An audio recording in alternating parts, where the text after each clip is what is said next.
ce film est complètement barré.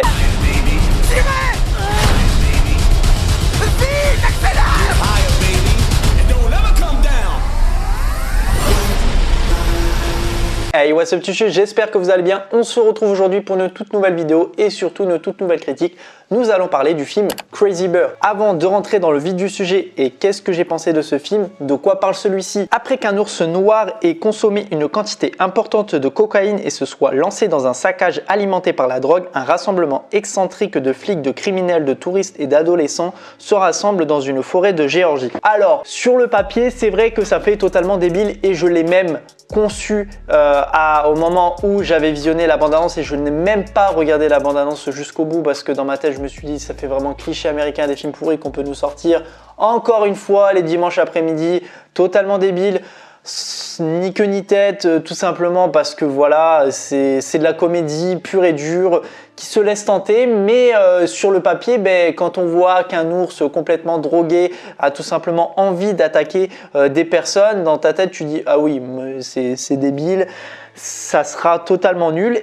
Et bah non, franchement c'est bien le contraire, je me suis plus éclaté à regarder ce film que regarder 65 la Terre d'avant, alors que le film a la même totalité en termes de durée et j'ai pris plus de bon temps sur ce film là plutôt que sur 65 la Terre d'avant. C'est fou comment des fois les choses peuvent être assez surprenantes.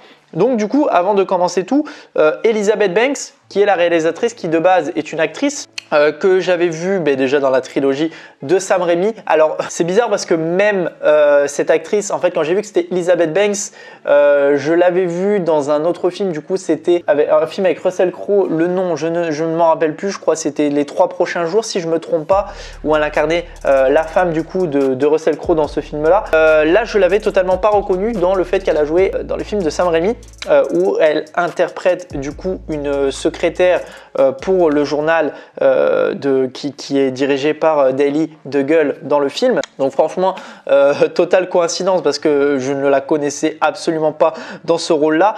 Et elle a fait quelques films, dont un film qui était sorti il n'y a pas si longtemps que ça. Je crois que c'était en 2019 si je ne me trompe pas, les Charlie Angel, que je n'ai absolument pas vu et ça ne m'intéresse pas forcément. Et là de la découvrir avec ce film totalement barré, complètement débile, mais en soi c'est un film débile, ok, parce que voilà c'est un vrai, c'est de la comédie, il y a quand même du cliché américain, etc.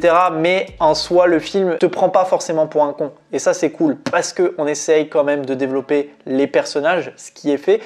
Parce que dans les 20 premières minutes, 20-30 premières minutes, on nous parle des personnages et après ça s'engrange sur tout simplement l'histoire de l'ours enragé dans le film. Surtout qu'à partir de ce moment-là, il n'y a plus aucun temps mort, ça avance à une vitesse. Je n'ai pas vu les 1h30 de film passer, contrairement à 65 la Terre d'avant où j'ai regardé 10 fois ma montre pour savoir quand est-ce que le film allait se terminer.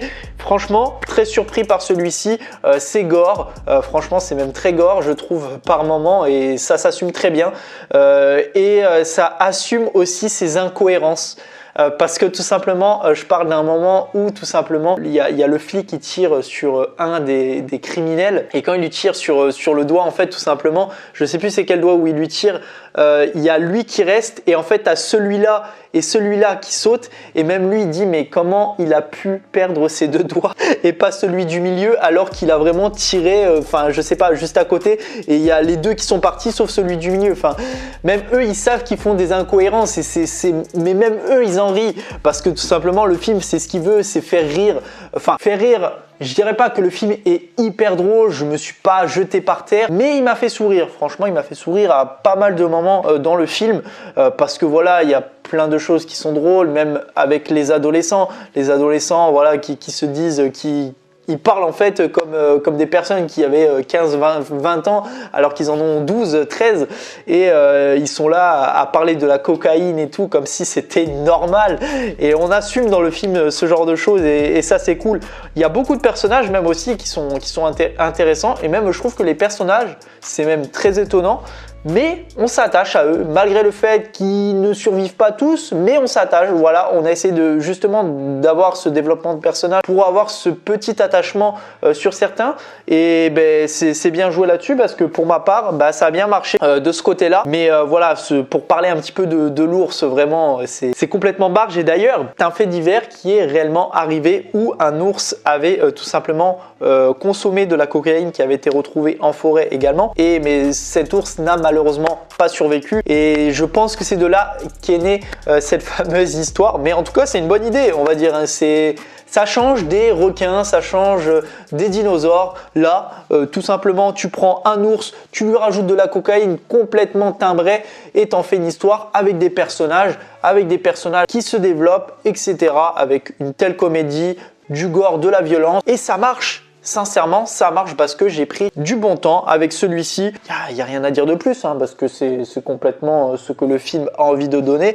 Mis à part, on va parler en quelque sorte des personnages. D'ailleurs, des personnages et des acteurs qui sont quand même assez connus pour certains. Alors, Ray Liotta, qui joue Sid dans le film, un acteur que je connais pas forcément, mais je sais qu'il a joué dans Les Affranchis. C'est un film que d'ailleurs j'avais mis sur ma liste et qu'il fallait que je regarde. J'ai noté aussi le personnage du flic dedans qui a joué dans You Runner, donc Asia Whitlock, si je me trompe pas, qui avait joué, oui, d'ailleurs dans la série You Runner que j'avais bien kiffé.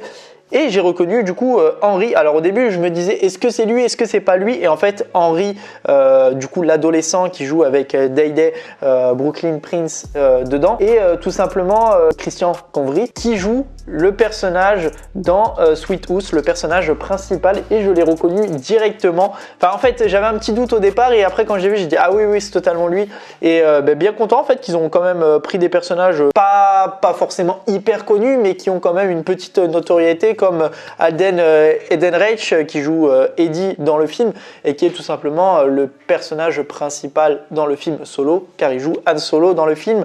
Donc voilà, c'est cool d'avoir quand même utilisé des personnages qui ont quand même une notoriété et non pas des personnages vraiment lambda. Après c'est vrai que la plupart du temps quand c'est des films comédie, voilà, qui se prend pas forcément au sérieux, c'est totalement ce qu'ils font. Là ça n'a pas été le cas, on voit quand même qu'il y a eu de l'investissement, de la recherche, ça fait plutôt plaisir. Et au niveau de la CGI, l'ours, je l'ai trouvé bien fait, peut-être à certains moments où j'ai trouvé ça un peu moyen, surtout sur les déplacements. Alors quand il était face au personnage, je le trouvais assez bien fait, voilà, il faisait quand même assez réel.